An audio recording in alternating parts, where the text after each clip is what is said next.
Hello, everyone. It's Tim from Sonoma Valley.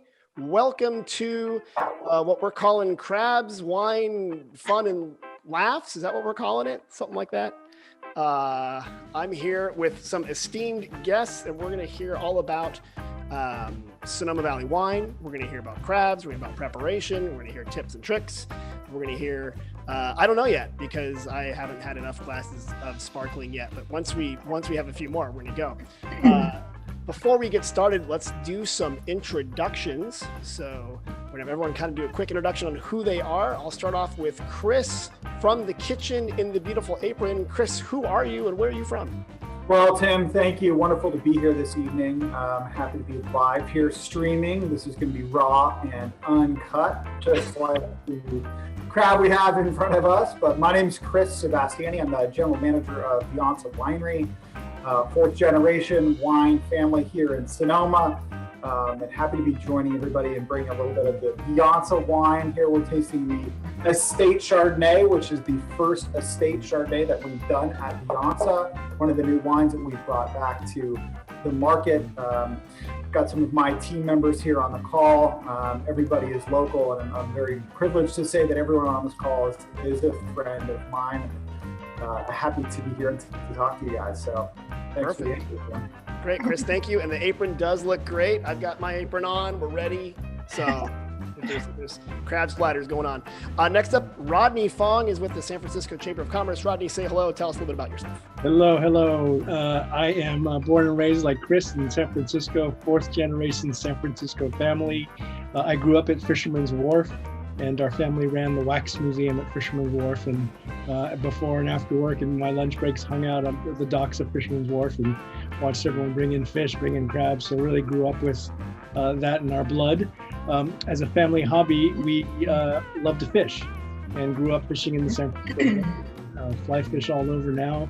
So very good to be here, and we're in the midst of a pandemic, but this is about as good as it gets. And cheers, and thank you for putting this together. Fantastic. Great. Thanks for joining us, Rodney. Now, going down to the originally from the Central Coast, but definitely representing the Sonoma Valley Vintners and Growers Alliance, Maureen Cottingham. Hello, Maureen. Absolutely. Good evening. Hi, everybody. Thanks for having me, Tim. And super excited to be here to talk about crabs, get in a couple of laughs, and of course, how our great crabs pair with Sonoma Valley wines. On a personal note, of course, I love to crab with my kiddos right down there beneath the Golden Gate Bridge, which is a lot of fun. And we have a lot of great memories, especially during lockdown of pulling in lots of crabs. So it's been fun, and I can't wait to join in tonight. Perfect. Thank you, Maureen. Then we've got Ari Weiswasser with Glen Ellen Star, and you've probably started 2 other businesses since we've started because that seems to be your MO. Ari, tell us about yourself. Yeah, hi. So I'm Ari Weiswasser. I'm reporting live from the office underneath Glen Ellen Star. We're on our second day back with the outdoor dining. So I'm kind of, just staying close to the nest, so to speak. Originally from Philadelphia, we cook with different crabs on the East Coast, but it was a welcome change. In 2010, my wife Erin and I moved out here. We started Glen Ellen Star shortly thereafter, about 2012, and it's been great. We typically use our Dungeness crabs in our wood oven. We'll get into a little bit more detail about that. We finish this glass of wine and get into the conversation, but thank you for having me, and I'm excited to be here. Perfect. Thank you. And we will discuss East Coast versus West Coast crab. It's not just about wrap. It's also about crustaceans. Let's see. I see Victoria Campbell. Victoria, who are you and where are you from? Well, originally from Michigan, many years ago, but I've been in the hospitality industry my whole life. Originally hotel background. I was in San Francisco for a long time with Hyatt, Fairmont. Had the privilege of working out at the Sonoma Raceway for a couple of seasons, which allowed me to travel and do America's Cup and Wells Tennis Tournament. And we did the PGA Tour at Sonoma Golf Club. So really just a huge variety of festivals and events, and being the adrenaline junkie that I am, I'm dying right now, but really have just loved, meeting so many people along the way. And great. And Victoria, I got to say, you are underselling yourself. There's not an event you can't pull off. You are the queen of any kind of event. And Need some events. yeah, well, our thought is at the end of this, if we keep the Facebook Live going long enough, you can just do weddings for people online. It'll be really fun because you could pull that off. And last, certainly not least, do you want to introduce Sydney Toth? Sydney, tell us who you are and where you're from. Yeah, so I'm definitely the newest to Sonoma and to wine country here. I moved up here in 2018 by way of Los Angeles, but I am originally from Kentucky. So being the landlocked state that it is, we don't get a ton of exposure to seafood. Definitely more of a bourbon country than wine. So I am here learning. I am here as part of the Viansa team. I've been working with Chris and Victoria and the rest of our team on a sort of creative reimagining of Viansa as his family has gotten back involved in the winery. So just really engaging with that story and just trying to learn more about wine and food in this part of the country. Great. All right. And so if there's no crab in Kentucky, what is the seafood? Is it like catfish or perch or something? Yeah. I mean, well, we would call that, lake food or instead of seafood, I guess, technically. But yeah, a lot of fried catfish, a lot of influence from the South, from Louisiana. So a lot of Cajun food. And then, we definitely get some crab in from Virginia. Spent a little bit of time crabbing myself in the Chesapeake Bay once upon a time. And that was all right. We're gonna hear that because Ari, I know, he's got opinions. Let's jump in. First of all, Chris, what is a Dungeness crab? I think you've got a big bowl there. I do. And that's a great question, Tim. So I think most of us by now know Dungeness crab's one of the main crabs you find in California. It's definitely, in my opinion, the most delicious of all the crab that we find here. But yeah, I've got a couple shells in here. One of the things about these crabs is that it is a labor of love, and I've been at this cracking game for the last 45 minutes and produced that much meat. I'm very particular about how I prepare my Dungeness crab. This is interesting because people don't know Dungeness. It takes a lot to get stuff out of there, right? Yeah. Like Ari, I know the blue crabs and stuff like that are a little bit easier for the East Coast, but Dungeness are these big, heavy shelled red crabs, right?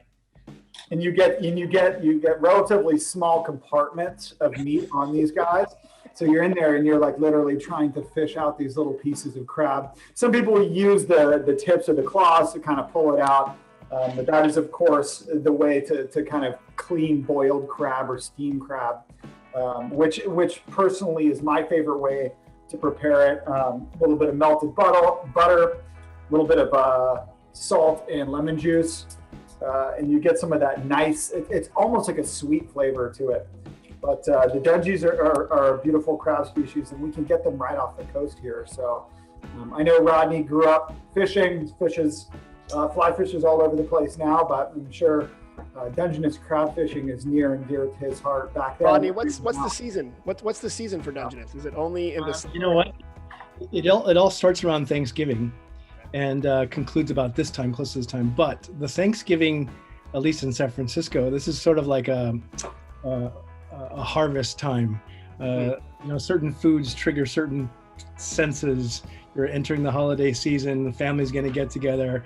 In our family, we have these crab feeds around Thanksgiving and Christmas. And so it really is like a time marker, a rite of passage through the year. And maybe in San Francisco, since we don't have seasons like other places do, we're surrounded by food, and the food and the harvest, whether it's fruits, vegetables, seafood, sort of signify the season for us. Okay.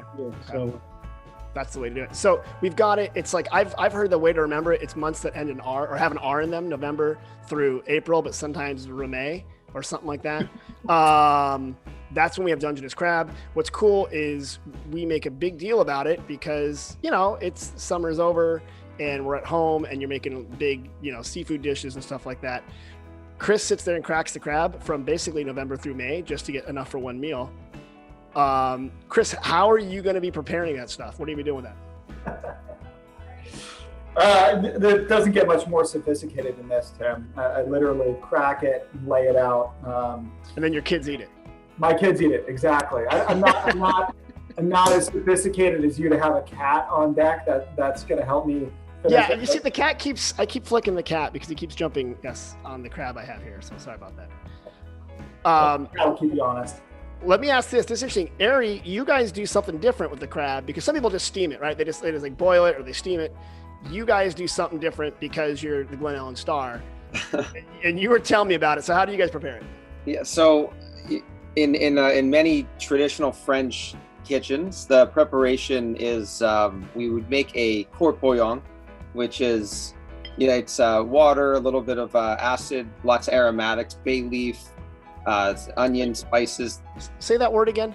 Court bouillon. Court bouillon. Okay. Court bouillon. Court bouillon. Thank you. Like bouillon.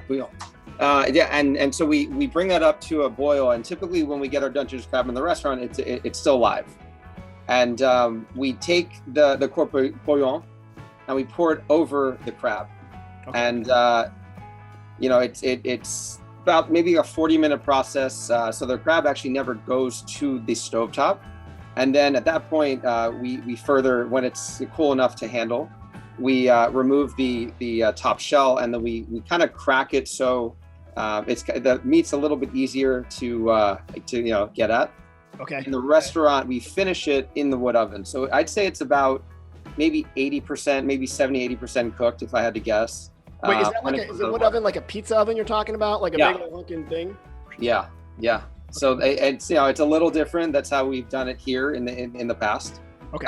And we do serve it whole. It's cracked. It is a lot of work, so people, it's certainly a commitment. The guests have to know what they're getting themselves into. I mean, look at Chris. Chris is sitting there trying to get his meal on for his kids. They're already starving in order to. I know. So that's down to the red grape already. Yeah, but that's kind of, it's a dramatic presentation. It's certainly a lot of fun. Sometimes we do like an Asian, a glaze or a kimchi. So we step a little bit outside of the traditional box. Mm-hmm. And then, of course, the other way is to clean everything and make crab cakes and or cioppino or other variations. Okay. Maureen, tell us if we're eating that, I'm putting you on the spot. If we're eating one of Ari's concoctions with the court bouillon and the wood-fired finish, what wine are you pairing with it? Oh my gosh. Well, gotcha. maybe on an evening like this, a wonderful Sonoma Valley Pinot Noir sounds pretty amazing from Los Carneros or another region here in Sonoma Valley. But I think before we go on, we have to all take a sip of wine. Oh, thank you. You promised lots of crab, lots of wine, and lots of laughs. So I love it. Someone got a glass there? All right. Looks like you got a bottle. Well, I've got a bottle. Maureen commits. So cheers to everybody. Cheers. Well played, Maureen. And Rodney's drinking something that was grown right there on Fisherman's Wharf's terroir. The famed. You know what? It's a California Chardonnay, and as you guys know, my day job is with the San Francisco Chamber of Commerce, and it's been quite sad the number of stories about people exiting California and going to Texas or North Carolina. I am pretty certain, though, those that left and went to Texas are still drinking our California. Of course they are. We'll let them go too far. Join the Viansa Wine Club. All right, so Maureen, we're doing Pinot Noir sometimes on a cold night. That reminds me of something called cioppino. Ooh. Yeah, so this is kind of weird. Victoria, have you had cioppino? Did you grow up with that stuff? Is that a thing in Michigan? No. Well, one of our wineries, Tim, here in Sonoma Valley makes an incredible cioppino. It's a family tradition. Nono's traditional San Francisco cioppino, Highway 12 calls it. So we can share the recipe with you, Tim. Oh, perfect. But it's a family tradition, and they've got, of course, all the fresh seafood, including fresh Dungeness crab, and of course they pair it with an incredible Chardonnay, or as I mentioned, a Pinot Noir, or even their Sonoma Red blend. But you're not doing a big cab and crab thing, right? Is cab usually too much is it too much? Everybody, any wine that you like to drink with your crab is Maureen, you are absolutely such a acceptable. diplomat, I swear to God. Look at you. You're like, oh, it's whatever you want. I'll tell you right now, you're doing it wrong. No. But those are the wines that Highway 12 specifically pairs with their cioppino. So You're good. So what is cioppino? can't go wrong. What is Rodney, Ari? Someone tell me, Sydney, what is cioppino? Maybe I'll give the traditional. Ari can go over like his modern take on the cioppino. However, I do want to give a shout out because we have some crab legends on our Facebook Live page. And I want to call out Gina La Roca. Many of you have heard of La Roca Seafood, a multi-generational seafood processor delivered to restaurants right there at Pier 45. Gina is running her family restaurant, Sabella La Torre, right on Taylor Street at Fisherman's Wharf. I don't know, they've been around for 100 plus years, and Gina has done a great job with that restaurant. Wait, so she's like judging us right now with Probably, like so- generations of knowledge behind her, or whatever. Probably, but that's okay. We're talking about. I'm the only one actually cooking crab. Yeah, well, here. Chris, keep it up because we're judging you already. We're drinking and cheering you on. You guys have already moved on. You're like, we've got his games figured out already. So, But Rodney, hey, what is cioppino? a largely Italian neighborhood at Fisherman's Wharf, and the fishermen would take the cuttings, the trimmings from the fish and the product and put it all together in a stew. And much like Ari in the restaurant business, you probably have an end of shift or pre-shift meal. Everyone gathers together in a communal fashion, which I think crab is so much of a communal meal. Drinking wine is a communal activity. But that's the traditional cioppino story. So is cioppino an actual Italian word? I think it's a derivative of chip in, like chip into the broth. Bring your Whatever you got, put it in there. Yeah. Well, it's got to be the sourdough bread that you dip in, and gotta be. That's the key. That's Right. okay, so whatever. Yeah, chip in, cioppino. You got a whitefish in there. You got some crab in there. You got some mussels in there. Olivo. I don't know what else is in there. But whatever you got, you kind of put it in there. Salmon, calamari, scallops. Okay, it's good stuff. Ari, what do you guys do? You boil it, but then you pour it all into a wood oven, and then you dehydrate it, and then it becomes like crumbled, and then you. No, man. I think simple. The more that I cook, the less that we try to do. Honestly, I think wood roasted, or kind of wood fired. Dungeness crab. Maybe a condiment or a sauce, but yeah, super simple. Okay. Yeah, that's your thing. Yeah. What's funny is it's like a famous seafood stew. It's very San Francisco in the sense that it's like from an immigrant community that's been adapted, right? So San Francisco Bay Area has a lot of people from all over the world. They come here, just like the Mission burrito, which people think Chipotle invented, did not. Stole it from San Francisco, right? A lot of foods in the Bay Area are derivative from the heritage of the people that came here, used the food that's available, and made it their own. And now it's a big tradition. Victoria, I'm going to pick on you. Traverse City, Michigan, fish boil, right? That's what you guys do. I know, but it was always whitefish, like 1,000 ways. And my mom used to make salmon patties out of a can, and I'm just. No, but you know what? That's good. Not Because Traverse City's on Lake Michigan, right? It is, but it was like, there was always, Yellow perch. fish and Friday things night that fish came in, but fries. it was just, yeah. Okay. And then Sydney, Kentucky, no fish, no seafood stew in Kentucky. No seafood stew. We had a lot of catfish fries, and Right. yeah, that's about it. And what would you be pairing with a catfish if you were doing wine and catfish fry right now? I think it would depend how it was prepared, but if it was fried, I would be doing a sparkling or a really light, like unoaked chard. Okay. I think would be perfect. And Ari, are you gonna do like a catfish fry anytime soon? You never know. I'm not going to roll anything out after this year. Exactly.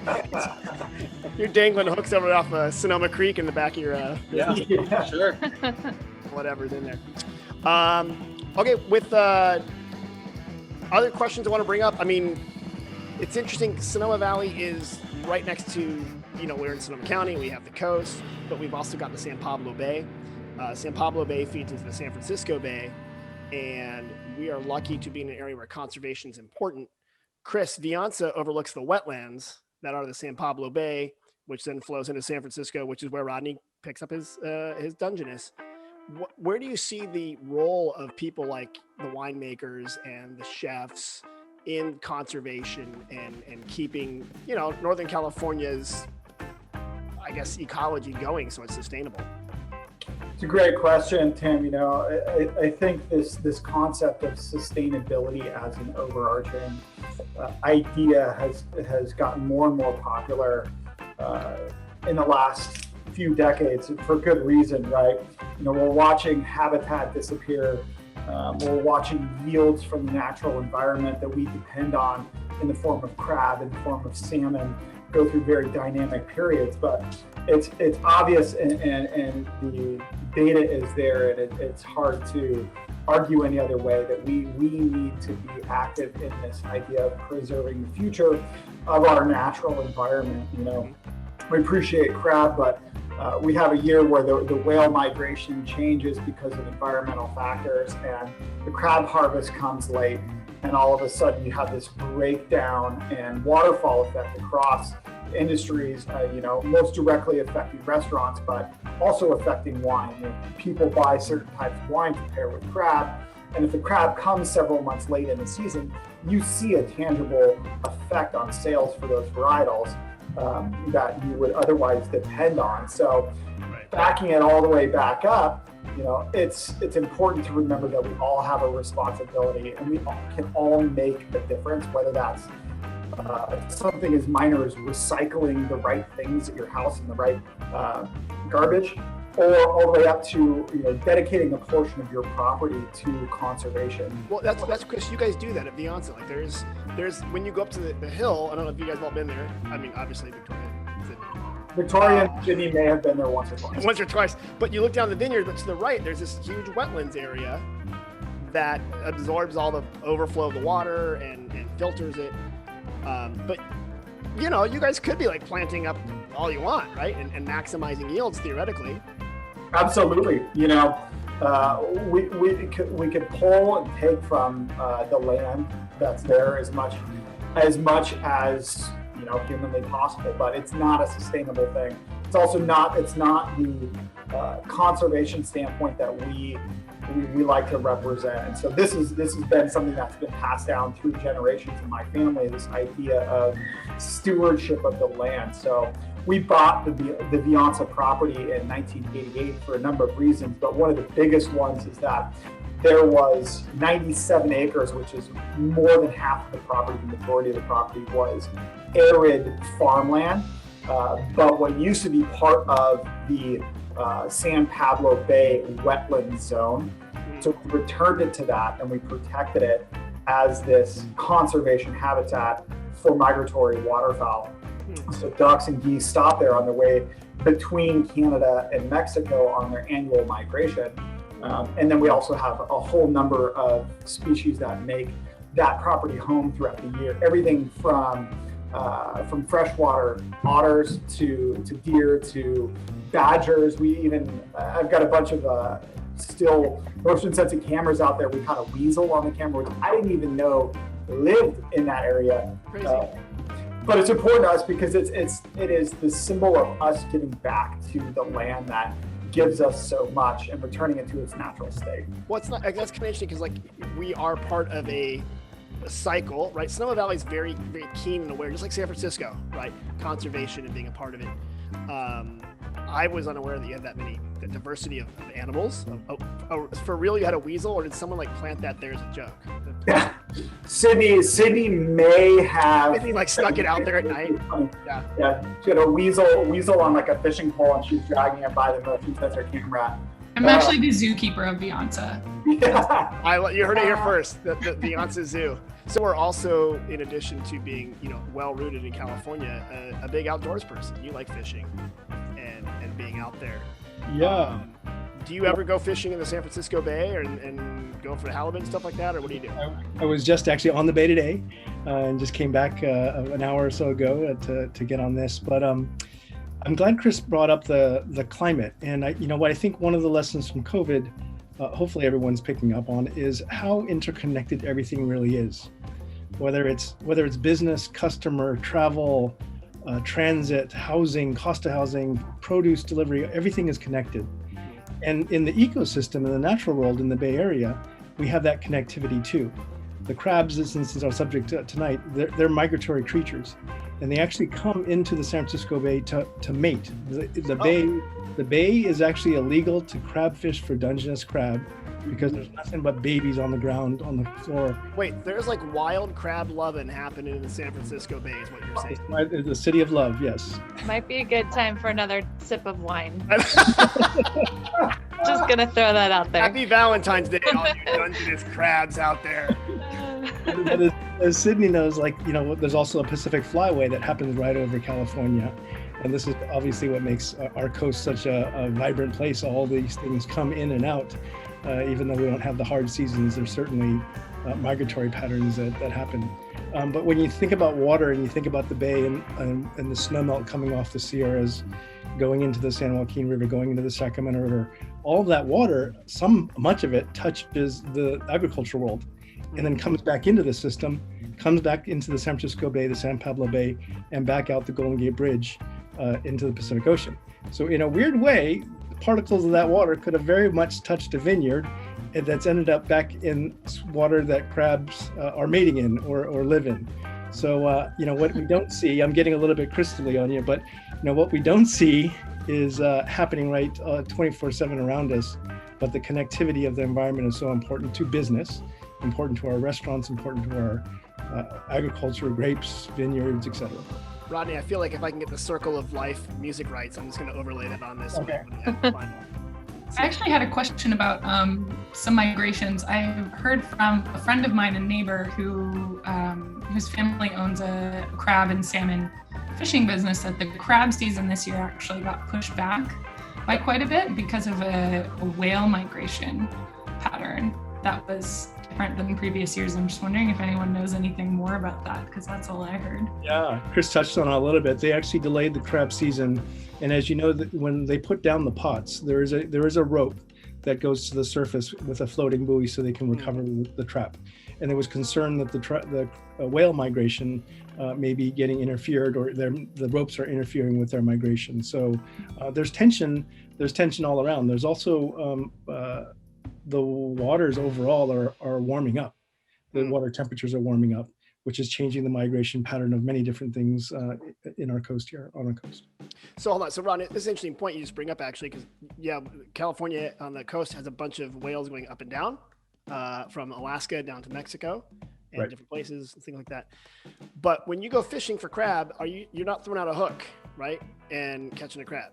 No, there are generally larger traps, commercial traps. You can use something called a snare, which looks like a tiny little basket and has got these tie wraps. You can go to the beach, not inside the bay, but Pacific Ocean, cast it as far as you can, stuff that little cage with chicken bones or liver or fish or whatever you want. And when the crabs come to get it, they get their arms entangled in what looks like these tie wraps, and you can. Okay. Who's done this? Ari, have you done this? Have you gone No, fishing? no, I have not. I can't say. hold on. Oh, Chris and Maureen. I like how Maureen admitted that she gets up and hunts crab. You don't hunt crab, you fish crab, I guess.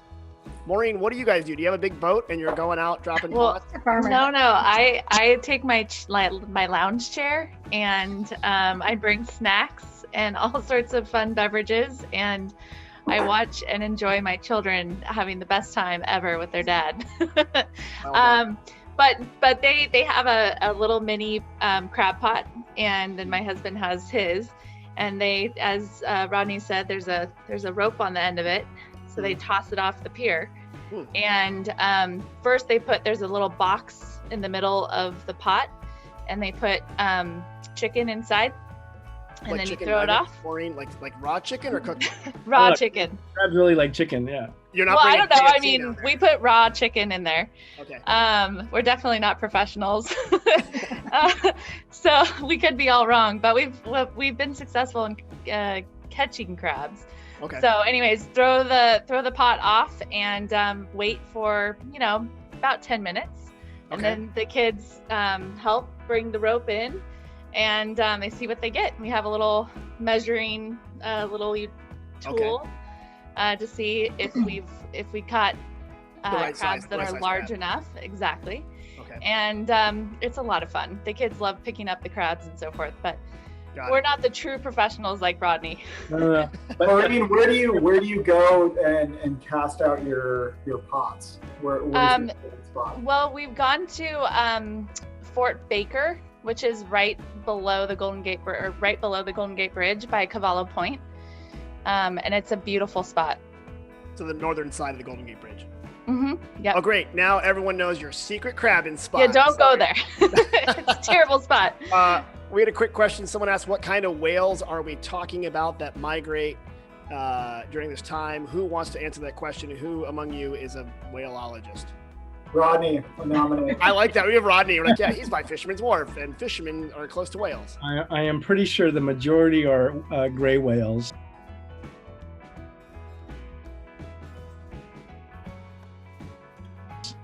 We do have quite a few porpoise in and around the bay, and I believe there are some humpbacks that come through, but not as frequently.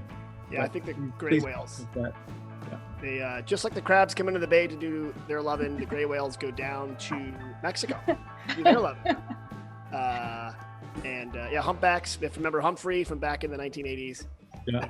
He went to Sacramento back when Chris was 2 years old. Maureen, if I may, there's a really cool way to experience crab fishing for everybody, but for families.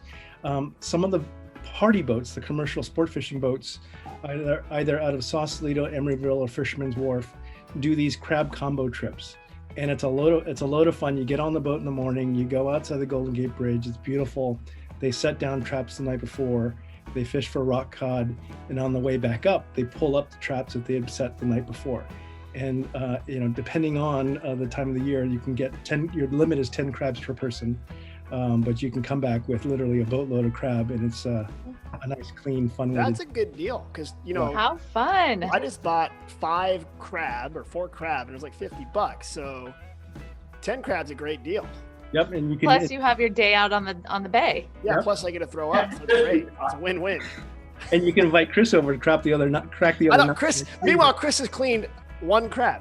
No, I literally just finished the last bit. My 3 crabs just finished. I started 30 minutes before this video even started. So I've been at this for an hour. So done with that, thank God. This is why Ari was like, yeah, we don't like to do a lot of crab. He's like, we just crack it so it's easy. Wait, so Ari, when you're cooking, when you're sending this out, you're cracking it and sending it out to the table, and the poor schlubs have to do it themselves? Yeah, I mean it's full disclosure, but that's part of the fun. That's one way that we do it. But Okay. there is a certain way to crack some of the shells, so it's easier to pull them apart. Got it. But I mean, there's really no easy way to do it. It is certainly a lot of work, and we would if you're ordering Dungeness crab and you're getting it whole or cracked, we would hope that they would know what they're in for.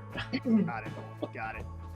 Now, Chris, you've done 3 crabs there, 4 crabs. How many did you get done there? 3 crabs, but I was to be fair going very slow, and I took it from scratch. Thank you for being attentive. That's right. You were giving us good eye contact. Yeah. I was really trying to engage with our crab migration discussion. How do people eat it? I mean, are you gonna cook that big bowl there, or you just eat it raw? Or are you gonna pile butter on top of it? Like, what's your deal? It's already cooked, so they come steamed or boiled when you get them from the store. You do not want to clean raw crab. It's just kind of gross. It's like trying to deal with something. The consistency isn't right. So you pretty much you want it cooked before. Usually someone does it for him. I mean, Yeah. Look at that. Well, I saw your. What are you gonna do with the shells? Like Ari, is there like some, you use French words? Is there some French word for something you do with shells when you boil?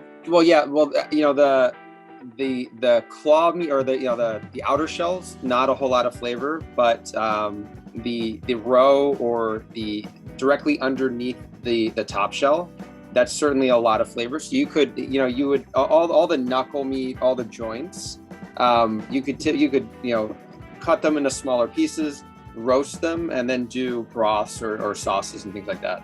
Okay. But I mean, like the outside claws, those shells, there's really not a whole lot of flavor or value. Ari, I like how you said you could do that, because I can't, but I like it. Like there was just like theoretical you. Hypothetically, you can watch a YouTube video Someone and can. figure that out. Tim's style is eat, drink, repeat. Eat, Thank you. drink, repeat. Okay, that brings up a point. Another thing we're missing this year, but hopefully they'll come back. And for visitors to Sonoma Valley, they can do it. The crab feed, right? Like everywhere in the Bay Area has a big fundraiser. Like the Boys and Girls Club might do it, or the kids' school might do it. And it's the crab feed. Who has everyone here been to a crab feed? Sydney, have you been one? Yeah. I have, yeah. Victoria, what's the strategies for being successful at a crab feed? Like, how do you win the crab feed? You have to have someone else cracking your crab. I mean, I don't particularly like to cut, but if you're with someone that likes to crack. So you bring someone to crack for you and feed. I've seen people bring their own little chafing dishes for butter. They bring little sternos. Yeah, no joke. And they're little big. That's like bringing your own topping for popcorn in a movie. That's serious. Right? That's very class. Oh, I like that. What do you have, like a little briefcase you open up and you're like, oh, brewer's yeast or something like that. God, can't wait for that to happen again. Chris, do you guys go to crab feeds? Is that a thing, or you just stay at home in that immaculate kitchen? And yeah. So the only reason it looks immaculate is I'm not panning around to show you the kid mess. But crab things, integral part of our community. Great fundraisers put on by local organizations. Yeah, we definitely go to them. And love to support it because, like you said earlier in this video, crab is an integral part of Sonoma. It's a part of the community here too. It's also something that we gather around and enjoy in groups when we can, of course. But a symbol of the season and a symbol of the community. So pleasure to be able to still cook crab, but it would be nice if it was in the community in a group. So remade there. All right, and now I'm gonna real quick. We've got about 5 more minutes left. Ari, West Coast or East Coast crabs? What's the best? I think West Coast has it. Although soft shell crabs, I have to say, are probably one of my favorite. I don't know if that's a direct comparison, but soft shell crabs, Chesapeake Bay. But if you for hard shells, I think Dungeness for sure. Can you eat this? You eat the soft shell? Yeah. Oh yeah, absolutely. Now, Ari, is that the blue crab species typically that you're getting the soft shell from? I want to say yes, but that's a good question. I couldn't BS the answer there. I don't know. I appreciate the honesty. But it's been a chef and a marketing guy. Yeah, exactly. You know what? It's a good question. I should probably Google that, or somebody could Google it now. And I think they are the same. I believe it is, and it's if I understand correctly, it's not it's just during the right. It's catching them at the right stage of their molting. Right after they molt. Yeah. Yeah. So it's basically shell-less crab rather than soft shell. They just lost their old hefty shell, and you're catching them just at the right moment. And Rodney seems like he's agreeing because he knows the answer to this before we're even going to say it. But the blue crab are the ones with the smallest claws on the outside are actually fins, so they can kind of swim along back and forth, right? Right. They're beautiful. It's a beautiful color. The kind of red blue hues to it, beautiful. Wait, their claws aren't real claws; they're fake claws. They're really much thinner than the Dungeness. They're Rodney, can you do that one more time? They're dainty, Tim. Little dainty crabs. Okay, let me ask you this. Good. Crab season's over. It's June. And then are we going to come back here and do the salmon episode? Because salmon season starts, I think, May or June. And that's really fun to go out and get the stuff. And I'm sure everyone here has had, except for the Kentucky salmon. No, I've never had salmon before. Get out of here, Sydney. I know you've been a long time. When we're talking, let's go back to wines. We promised wines.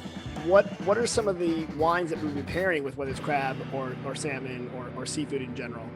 And this is where you get to give us the plug. Go, Mo. Chris, why don't you start with your Viansa wines that you've... This is perfect, Maureen, because you already teed up my brother, Michael, at Highway 12 and Paul with the cioppino lead-in. So that's fair. That's very fair. But, what I'm drinking tonight is our estate Chardonnay. Absolutely beautiful packaging here, new labels. We've got a 6th generation Italian marble paper artist creating unique pieces of art for each one of our labels. This is something Sydney has been integral with. A representation, multi-generational artisanal craftsmanship is what we're trying to draw through here. This is our estate Chardonnay, first vintage. It's right next to that waterfowl preserve. People might not know what estate means. What does that mean? Good question. Estate means it's from the property on which the winery lives. So we own and control, and our winery is literally adjacent to these vineyards on our estate. So it's like the tip of the brand spear, so to speak, for us. If we can't make the estate wines right, then nothing else follows behind. So we take great care to make them very well. And it's right next to the wetlands and the waterfowl preserve, which is right next to the Sonoma Creek that leads to the bay, that leads to the crabs, that then lead into my belly. So it's like the circle of life. It all goes through right there. That's right. We carefully put there. So. Oh, geez. All right, good. So like Chardonnay is the answer, is what I've heard. Absolutely. I was going to also add in a tour's Chardonnay. They talk about crab a lot. Laura and Kenneth, and he's sort of, crisp, sort of honey flavored, honey fruit Chardonnay goes really well with crabs. Victoria, are you gonna give me a wine? Well, everyone knows I love all things bubbly, so this evening I am drinking our Viansa Reserve sparkling. Nice. And it's a blend of Chardonnay and Pinot, so lucky to. How's this Chardonnay goes into it? That's a lot of people don't know that the sparkling wine is Chardonnay, Pinot, and Pinot Meunier. Thank you. we all make that face. So that's funny because I've got the Gloria from down the street from you guys, and the Blanc de Noir comes from the Pinot Noir, I believe. But okay, Victoria, you are wonderful, and I like the sparkling because again, you're the venue and event queen, so sparkling is the way to go. Way to do it. Sydney, what do you got? When you're going for the wine with the seafood, what is it? Yeah, so somebody actually just had a really good comment I saw and asked about our Vermentino with crab. And I think that would also be a fun pairing. It's a little bit drier, a little bit lighter bodied than our Chardonnays, even though our Chardonnays are not particularly this vintage, a little less oaky. Than something you might expect out of Sonoma Valley. So taking on a little bit of a lighter, fresher approach there. And then the Vermentino is kind of even crisper, cleaner than that. And so if you aren't a huge fan of any kind of oak in your white wine, that's a great option for seafood as well. Good call. All right, now what I like about Viansa, you have Italian varietals. So it's kind of a different education. People don't often understand that a lot of Italian immigrants came to California, brought their grapes with them, got the grape styles, and so I like that. Ari, I'm picking on you. I was upstairs in the kitchen and I grabbed a glass of County Line Rosé. Okay, that's the stuff. That's it. I mean, I think you could probably make that work. Most likely, I would imagine. Well, rosé goes with everything. Yeah, exactly. Sparkling, right? Very, very versatile. Rodney, you gonna weigh in? You've already said the Chard. Well, you guys are the wine experts, and I'm just the salty fisherman on this call. But I will show up with the crab and with the salmon, and you guys provide the wine. And I trust your taste, and you guys take us through a whole flight. Sounds like a good deal, Rodney. All day long, all the wine you can drink and more if you bring the fresh seafood. Right on. All right. Love it. Well, I'll tell you what. This is it. It's been 45 minutes, guys. It goes by very fast, especially when you're downing sparkling wine. But before we leave, I just want to make sure everyone knows who everyone is. So, Ari, tell us again who you are, where you're from, and how people can find more information about Glen Ellen Star. Yeah, my name is Ari, Glen Ellen Star, and also Park Avenue Catering. We, glenellenstar.com. That'll give you all the information. And Maureen, if people want more information about Sonoma Valley wines, how do they get that information? Super easy. Go to sonomavalleyWine.com or follow us on Instagram or Facebook at handle Sonoma Valley Wine. Super easy. And come see us anytime in Sonoma Valley. It's we talked about San Francisco and the Bay Area a lot.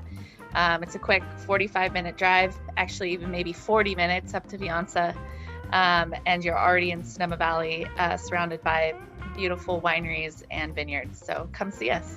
I love it. And that's a good segue for San Francisco. Rodney, if I am bringing the next tech company to leave Texas, why go there? I want to go to San Francisco. How do we find out more about the San Francisco Chamber of Commerce? The Chamber of Commerce, sfchamber.com. You can find out more about what's going on in San Francisco, what opportunities there are. And I just want to give a note to all the Fisherman's Wharf people that signed up on this Facebook Live that are following Gina LaRocca, Trevar Booker with Elio No. 8 Restaurant, Jody Cummings with the Fisherman's Wharf Community Benefit District. So I think we're on to something here. And Tim, thanks very much, and everybody else for doing this tonight. Great, of course, thank you. And Alioto's No. 8, one of my favorite restaurants in San Francisco. And that is an unsponsored plug. All right, so the group from Viansa, Sydney, Victoria, Chris, how can we find more information about this Viansa place we keep talking about? It's a great question, Tim.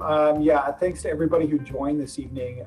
I'm flattered to be joined by so many of the professional fishermen out of San Francisco Wharf that I idolized as a kid growing up, and still to this day. You guys been out with you on your guided trips, and it's been truly phenomenal. Thank you for the crab. This probably came from there. So Viansa, we're right in the southern part of Sonoma Valley. We're in Carnero, so you can drive by us as you come into the valley. Also, come see us online, viansa.com.